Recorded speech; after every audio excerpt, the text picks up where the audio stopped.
السلام عليكم متابعي مسلسل فروم، ومرحبا بكم في المناقشه تاع الحلقه السادسه. اخيرا رجعت شويه الهيبه تاع مسلسل فروم بعد حلقه سيئه فاتت، لكن قبل ما نبدا المناقشه تاع نهار اليوم حبيت نقول لكم بلي راني ناقشت الحلقات اللي فاتوا، راح نخلي لكم اللينك تاعهم في الديسكريبشن. روحوا شوفوا هذو المناقشات وروحوا تكملوا معنا الفيديو تاع نهار اليوم. وبدون اطاله خليونا نبداو في المناقشه تاعنا تاع نهار اليوم. بسم الله الرحمن الرحيم، ليتس جو.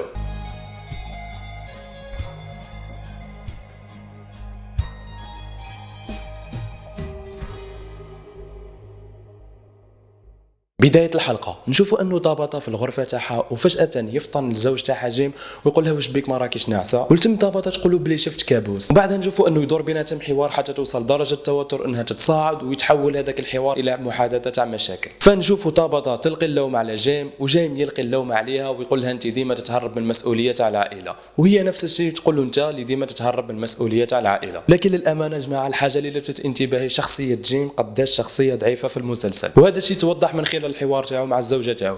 ما فهمتش انا الشخصيه هذه فقدت نهائيا المسؤوليه في هذا الجزء، ولات كانها فقط تتماشى مع الاحداث وخلاص، يعني ما راهيش مدنا في حاجه جديده. شخصيه جيم في الجزء هذا قتلوها، تحس انه الممثل ما عنده حتى هيبه اصلا في نص العائله، ومرات نشوفوا انه ما يقدرش حتى يتحكم في العائله تاعو. بعدها مباشره يجي المشهد بين طابطه وجولي، ونشوفوا يدور بيناتهم حديث، وفجاه طابطه تقول لها سامحنا على واش سمعتي البارح كي كانوا هي والزوج تاعها ضربوا بالكلام ماشي بالدبس. زيد فوق هذا الشيء اصلا شخصيه جولي شخصيه ضائعه في المسلسل، فما بالك يزيدوا يتوتروا العلاقات في العائله تاعها وتولي ضايعه صح في العائله وفي المسلسل. وشفناها كيفاش كانت تتمرد عليهم في الاجزاء اللي فاتوا، كانت جولي تحب تدير غير واش كان في راسها، دائما ما كانتش تسمع للاهل تاعها. ومن بعد ننتقلوا عند جيد نشوفوه مازال متحمس انه يحل اللغز اللي في البلده هذيك. يجيب بويد ويقول له خلاص راني لقيت الحل هو متعلق في الشجره هذه. الشجره هذه هي الرابط بين البعدين، يعني الشجره هذه تفصل بين المدينه مين والبلده هذه. المهم جيد نشوفوه يشرح البويد بالتفاعل هذاك، فجاه بويد يقول له اصبر دقيقه، انت تحققت من الشجره الثانيه؟ بويد يقول له نعم كاينه شجره ثانيه، ونشفى لقيناها انا وساره ولقينا فيها واحد الرقم. من بعد يعطي له الرقم هذاك، فجاه يلقى جيد باللي هذاك الرقم هو نفسه اللي كاين في الشجره هذه، يعني الشجره الاولى والشجره الثانيه تحتوي على نفس الارقام. وهنا بكل صراحه جماعه التحليل اللي قدمته في الحلقه اللي فاتت 70% منه راهو غلط على حسب ما فهمت في الحلقه هذه. على خاطر يا جماعه انا كنت داير في بالي شخصيه ميراندا اللي هي والده فيكتور كانت تدخل وتخرج للبلده، وكي تصحى في المستشفى، لكن ظهرت باللي هي تشوف البلده هذيك في المخيله تاعها، يعني تحلمها ولا تشوفها نايت مير، يعني كابوس ولا شيء من هذا القبيل.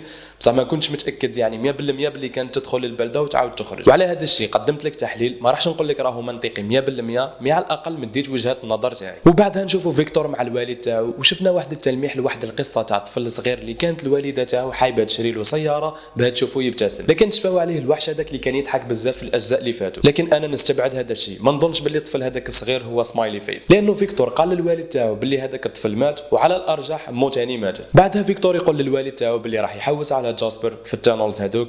نتم نشوفوا الاصرار تاع هنري، يقول له خلاص انا نروح معاك، ما نقدرش نخسرك مره خلاف، انا ما صدقت لربي لقيتك تزيد تروح من بين يدي. بعد محاوله من هنري فيكتور يقبل ويقول له تروح معاي بصح ما نخليكش تدخل معاي للتانلز. يجي مشهد عنده فائده على الاقل، نروحوا للعياده نشوفوا انه سياره الاسعاف هذيك كانت فيها بزاف اغراض تاع اسعاف، ونشوفوا من بيناتهم كاين ايكوغرافي. التم كريستي تروح تقول بويد باللي كاين ايكوغرافي، كي تتلاقى بفاطمه قول لها تجي تشوف هنا الطفل تاعها، يعني باش نتاكدوا من الصحه تاعو ونتاكدوا باللي الطفل هذاك اللي في كرشه راهو بخير. وبعدها نشوفوا افضل ممثل في البلده كامله اللي هو اليس، اللي يستاهل صراحه جائزه الاوسكار، بصح في منامه على كل حال. نشوفوا قاعد يقنع في فاطمه ويقول لها لازم نروحوا عند كريستي وتشوف واش بيه الطفل تاعك، ولا تحكي لها على الاقل واش راه يصرى معك. بعدها يجي عندهم بويد ويخبرهم باللي كاين ليكوغرافي، وتم يعني محاوله اقناع بسيطه من اليس وحوار متواضع كالعاده. فاطمه تقبل انها تروح عند كريستي وتتفقد الحاله تاع الطفل تاعها. والان نروحوا المشهد مليح بزاف، نشوفوا انه فيكتور والوالد تاعو دخلوا للتانوز هذوك، قلتم هما يمشيو حتى وصلوا لواحد البلاصه. قلتم فيكتور يقول للوالد تاعو من المفروض تكون كاينه غرفه هنا، قلتم كاينه حاجه لفتت انتباهي، قلت باللي الامور في البلده هذه غير ثابته، يعني الاماكن تغير بلاصتها. قلتم نشوفوا هنري يقول له خلاص لازمنا نرجعوا من جينا، ما نقدروش نكملوا. فيكتور يقول له لا لازم علينا نكملوا الطريق. وبعد ما يكملوا الطريق تاعهم فجاه يوصلوا للغرفه هذيك، قلتم فيكتور يلقى جاسبر، يعني الدميه هذيك اللي حكينا عليها في الخطره اللي فاتت اللي كان يخدم بها كريستوفر. قلتم فيكتور يروح يدي جاسبر، وفجاه الوالد تاعو يلقى التيشيرت تاع الزوجه تاعو، يعني الزوجه تاع هنري اللي هي والده فيكتور،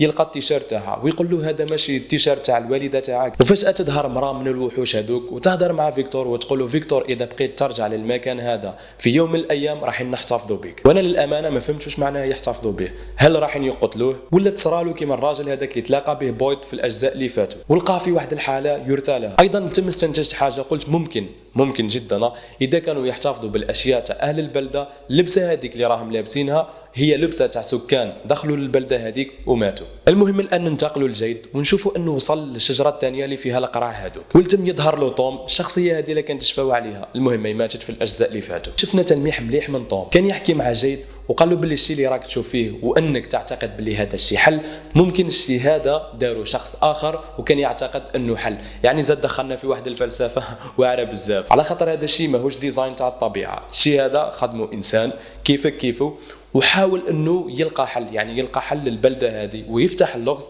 ولكن للاسف فشل. واذا كملت على الطريق تاعو راح تفشل. هكا التلميح تاع توم كان يقول لجيد، وقال له اذا حاب تلقى الحل لازم عليك ترجع جيد تاع قبل وتتعافى. قلتم راح ترجع جيد اللي اسس شركه مليونيه والناس كامل كانوا يقولوا ما يقدرش. في نهايه الامر فهمنا باللي الحوار اللي كان يدور بين جيد وتوم هو حوار كان يدور في راس جيد، يعني الشيء هذا كان ميتافور وميتافور مليحه للامانه. بعدها نرجعوا عن طابطه ونشوفوها في المنزل تاعها مع ابن تاعها ايتن، وايتن كان يتحاور معها نورمال بشكل عادي، فجاه تسمع صوت في الطابق العلوي. قلتم تقولوا شكون كاين هنا في الدار؟ يقول لها ما كاين حتى واحد. طابطه يدخلها الشك وتطلع للطابق هذاك باش تتاكد. المهم هي طالعه لهذاك الطابق العلوي، فجاه يتظاهروا الاطفال اللي كانت تشوفهم في الجزء الاول والثاني. واه مشهد قوه. قلتم الاطفال هذوك يقدموا لطابطه ويبداو يعيطوا مع بعض بصوت واحد بالجمله المعهوده هذيك انكوي. تم طابطه نشوفوها تخاف بزاف وتقول لهم خلاص حبسوا راني حاولت نعاونكم. على حسب ما استنتجت الاطفال هادو في حد ذاتهم لغز، يعني الطريقه اللي يخرجوا بها والشكل تاعهم اللي يخرجوا به كانهم اطفال كانوا يعذبون سابقا. المهم الاجوبه هذه راح نشوفوها في الحلقات الجايه. حاجه ايضا حبيت ندير لها اشاره اللي هي شخصيه راندل. جماعه الشخصيه هذه دقيقه لازم نحكيو عليها. الشخصيه هذه مختلفه تماما على باقي الشخصيات،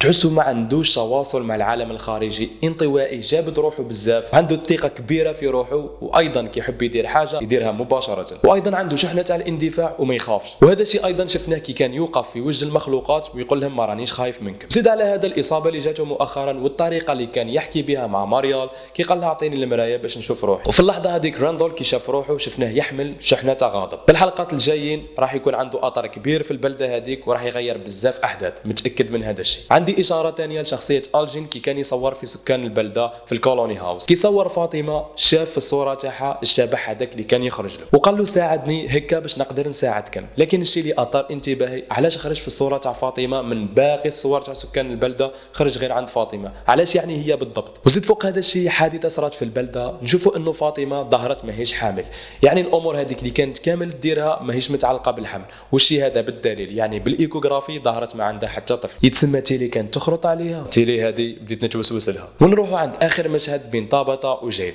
التم طابطه شافت الصوره تاع التماثيل هذوك اللي حكينا عليهم في الحلقات اللي فاتوا. التم سالت جيد، بطبيعه الحال هو رسمهم عنده، التم سالته قالت له وين شفت هذو الاشياء؟ جيد جاوبها يقول لها شفتهم في الجهه الاخرى تاع الغابه. وفي اللحظه هذيك طابطه تسالو تقول شفت 3 احجار حمراء، تقول لها انت وين على بالك في الشيء هذا؟ في اللحظه هذيك طابطه تصدمنا بالاجابه تاعها، تقول له كنت نشوف هذا المكان كي كنت صغيره، وماشي غير والده فيكتور اللي كانت تشوف في هذا المكان، انا تاني كنت نشوفه كي كنت صغيره وكان هذا الشيء عباره عن كابوس. ولتم طابطه نشوفوها ترجع بالذاكره تاعها ونشوفوها كيفاش راحت لهذيك البلاصه وين كاين الاحجار الحمراء الثلاثه هذيك وشافت واحد الشيء غريب وبدات تعيط. وفي النهايه طابطه تختم الحديث تاعها تقول له باللي كنت نشوف هذا المكان بزاف في الرؤيه تاعي لكن ما عرفتوش. وهنا تخلص الحلقه بتساؤل كبير، هل الرؤيه تاع طابطه ولا الكابوس هذاك اللي كانت تشوفه راح يساعد سكان البلده انهم يحلوا اللغز؟ ولكن للامانه على العموم الحلقه هذه كانت مليحه بزاف، وتقييمي للحلقه هذه 8 على 10. اوكي جماعه هنا تخلص المناقشه تاع نهار اليوم. اذا عجبتكم هذا المناقشه لايك فولو وما تنساش تعطينا رايك في التعليقات. نتلاقاو ان شاء الله في الحلقه السابعه واللي متاكد بربي ان شاء الله راح تكون خير من هذه وراح يتظاهروا فيها بزاف امور. من لهذاك الوقت ان شاء الله نلقاكم بخير باذن الله. اتهلاو في رواحكم. بيس عليكم.